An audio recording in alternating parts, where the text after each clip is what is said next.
Welcome to the installation guide for Fishbone's rear door pocket MOLLE panels for Jeep's 2007 to 2018 Jeep Wrangler and Wrangler Unlimited. Step 1.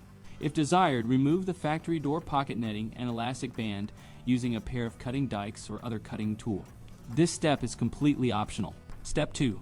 Starting with the bottom, insert each mounting tab into the factory trim surrounding the door pocket. Continue with the front tab, then finish with the rear tab.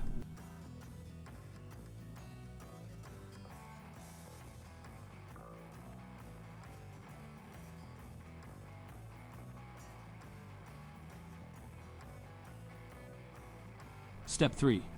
Using a T20 Torx bit, remove the factory screw from the bottom of the door panel. You may reuse this factory screw during installation or replace it with a supplied M5 Phillips screw and washer.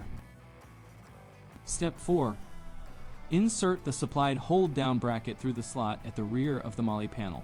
Make sure the lip on the bracket faces away from the door. Align the bracket hole with the factory mounting hole, then place the supplied nylon spacer between the bracket and the door panel. Step 5.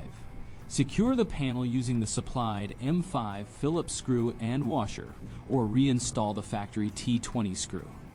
Step 6. Repeat on the opposite rear door. Your installation is now complete.